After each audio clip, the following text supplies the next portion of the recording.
ఫిబ్రవరి 24 విజయ ఏకాదశి పూజ. సకల కార్యాలకు విజయం. మాఘ బహుళ ఏకాదశి ఫిబ్రవరి 24 వస్తోంది. ఆ రోజున విష్ణువును పూజిస్తే సకల శుభాలు చేకూరుతాయి. మాఘ బహుళ ఏకాదశి విజయ ఏకాదశి లేదా సకల కార్య విజయ ఏకాదశి అంటారు. ఆ రోజు ఏ పని చేసినా విజయం సాధిస్తుందని చెబుతుంటారు. విజయ ఏకాదశి రోజు ఫిబ్రవరి 24 ఆ రోజు పాటించాల్సిన నియమాలు ఏంటి? ఎలా పూజ చేయాలో తెలుసుకుందాం. పురాణాల ప్రకారం ఏకాదశి తిథి శ్రీ మహావిష్ణువుకు ఎంతో ఇష్టమైనది. ముఖ్యంగా ఏకాదశి రోజున ఉపవాసం చేస్తే పుణ్యం వస్తుందంట. అంతేకాకుండా తెలియక చేసిన పాపాలన్నీ కూడా తుడిచిపెట్టుకుపోతాయని పండితులు చెబుతుంటారు. అందుకే ఏకాదశిని అత్యంత పవిత్రమైనదిగా భావిస్తుంటారు. మాఘ బహుళ ఏకాదశిని విజయ ఏకాదశి లేదా సకల కార్య విజయ ఏకాదశి అంటారు. ఈ సంవత్సరం విజయ ఏకాదశి ఫిబ్రవరి 24వ తేదీన వచ్చింది. అయితే వృత్తి, ఉద్యోగ, వ్యాపార పరంగా విజయాన్ని అందుకోవాలంటే విష్ణుమూర్తిని ప్రత్యేకంగా పూజించాలని పండితులు చెబుతున్నారు. మాఘమాసంలో బహుళపక్షంలో వచ్చే ఏకాదశి తిథిని సకల కార్య సిద్ధి ఏకాదశి అంటారు. ఈ ఏకాదశి అంటే మనం ఏ పని ఆచరించినా, ఏ కోరికలు కోరుకున్నా అవి వెంటనే సఫలమవుతాయట. పూజా విధానం ఇదే.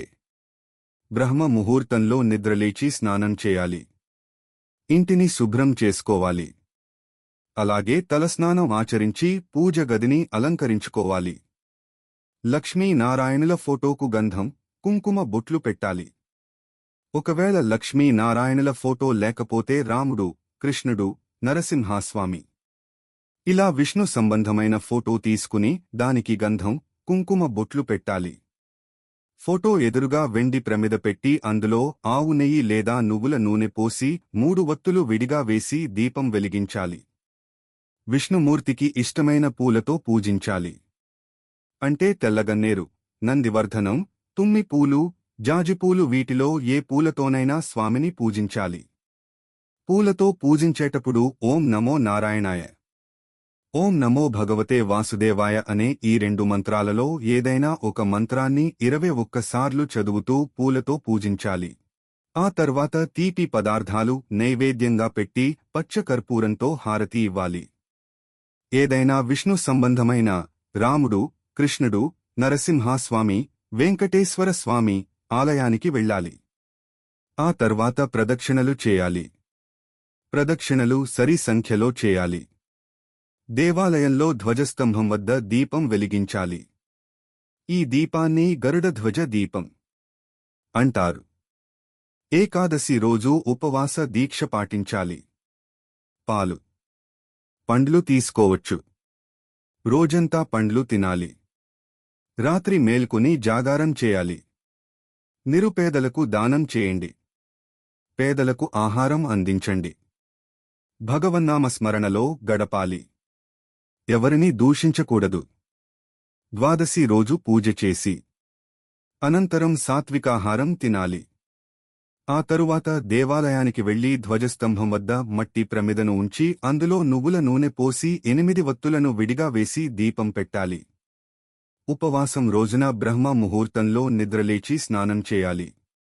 దేవాలయంలో ముగ్గులు వేయడం, ఆలయాన్ని చీపురుతో శుభ్రం చేయడం, ప్రసాదాలు పంచిపెట్టడం వంటివి చేస్తే ఇంకా మంచిదని చెబుతున్నారు. పవిత్రమైన విజయ ఏకాదశి రోజున నారాయణుని పూజించి భక్తిశ్రద్ధలతో వ్రతాన్ని ఆచరించాలి. శ్రీకృష్ణ భగవానుడు విజయ ఏకాదశి మహాత్మ్యాన్ని పాండవుల్లో అగ్రజుడైన ధర్మరాజుకు చెప్పినట్లు శాస్త్రాలు చెప్తున్నాయి. ఎవరైతే విజయ ఏకాదశిని నిజమైన భక్తితో ఆచరిస్తారో వారు మహావిష్ణువుకి ప్రీతిపాత్రుడు అవుతాడు. ఆచారాల ప్రకారం విజయ ఏకాదశి ఉపవాసం పాటించే భక్తులు మరణానంతరం విష్ణులోకం అంటే వైకుంఠ ధామం పొందుతారు. విజయ ఏకాదశి రోజున నిష్ఠతో, భక్తితో ఉపవాసం ఉండడం వల్ల జీవితంలో ప్రతి పనిలో విజయం లభిస్తుంది. అలాగే ఈ పవిత్రమైన రోజున శ్రీ మహావిష్ణువు భజనలు, కీర్తనలు పఠించడం, దానధర్మాలు చేయడం ద్వారా సకల సంతోషాలను పొందుతారు.